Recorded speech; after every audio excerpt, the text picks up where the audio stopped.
venons de lancer notre application. Malheureusement, rien ne s'affiche, il y a un bug.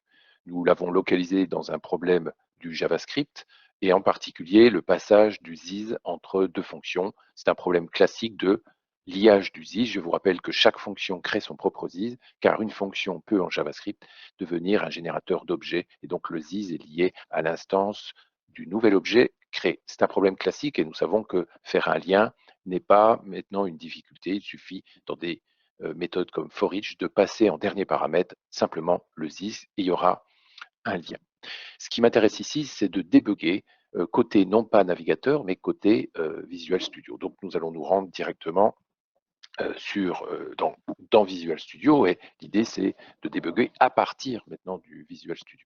Alors pour débugger dans Visual Studio, encore une fois, il suffira de localiser votre bug, donc souvent c'est la partie la plus longue et une fois que vous avez localisé, vous pouvez évidemment demander carrément une photo de ce qui est en mémoire et donc l'étude de cette photo montre que à un endroit ça se passe mal. Donc nous savons que le ZIS ici n'est pas le ZIS là, il y a eu perte puisque cette méthode appelle une fonction et cette fonction va créer son propre ZIS. Donc il suffit de lier en fait le ZIS et nous savons déjà qu'il faudra mettre donc virgule ZIS. Mais donc comment lancer le débugger? Vous allez d'abord venir ici sur le côté, vous préparer à lancer le débugger. Donc on peut mettre évidemment un point d'arrêt, voilà, et on pourra rajouter peut-être un point d'arrêt là et un autre point d'arrêt là. Nous pouvons voir le watch, c'est-à-dire que comme précédemment, on peut ajouter les variables que vous voulez. Donc j'ai envie de faire id, voilà, et on peut même faire this sum si vous voulez, mais j'ai envie de regarder this. Voilà.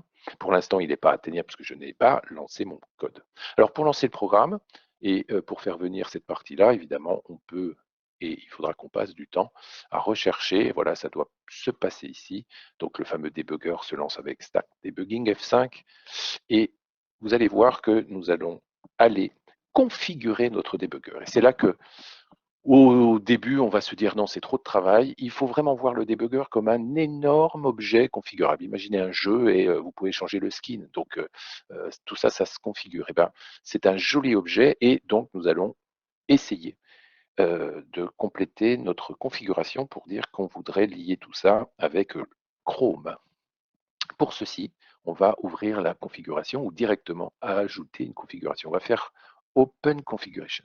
Donc j'arrive sur un fichier qui est absolument immonde pour l'instant, mais on reconnaît du JSON, c'est-à-dire que vous voyez tout est string et ici vous avez un tableau d'objets et vous allez directement ici rajouter une configuration. Alors il faut évidemment recopier ça, c'est un peu pénible. Donc vous avez le bouton bleu en bas qui vous permet déjà d'ajouter des configurations préétablies.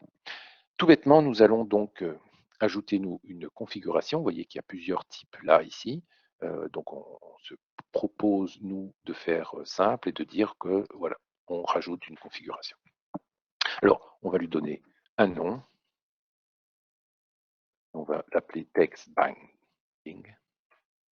Et donc, on voit qu'on lancera Chrome. Ah, donc ici, j'ai un petit souci parce que c'est pas HTTP local.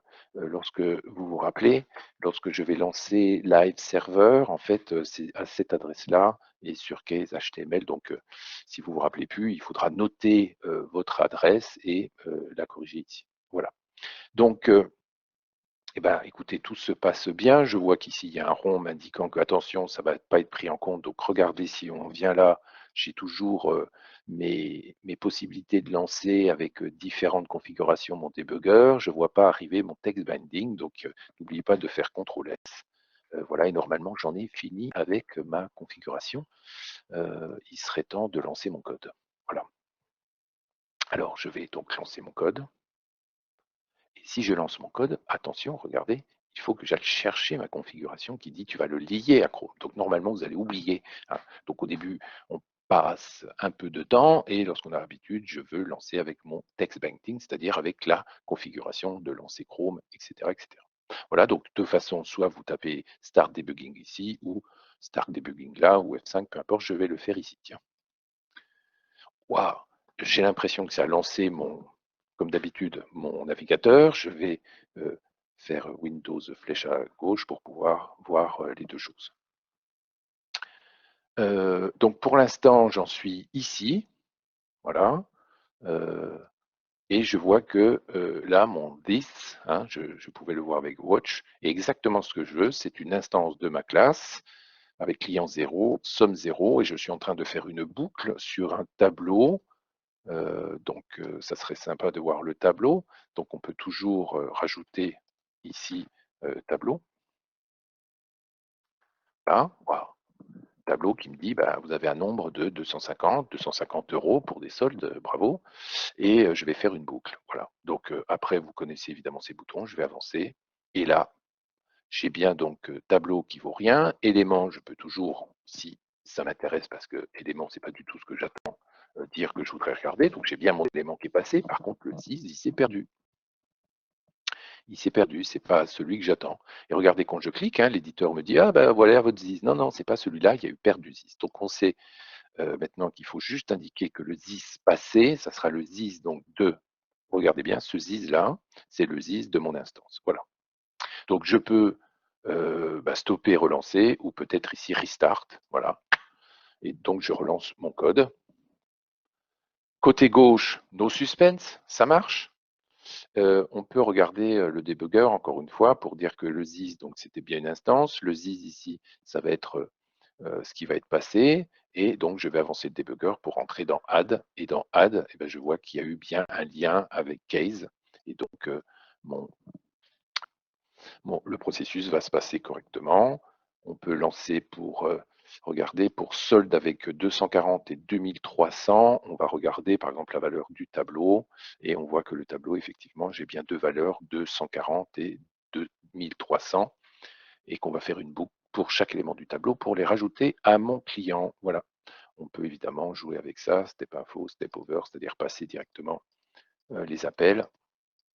Vous n'êtes pas obligé évidemment de faire pour tous les soldes avancés pas à pas. Vous pouvez directement venir ici, terminer votre programme. Voilà comment on débug sans quitter votre éditeur favori qui est ici Visual Studio Code.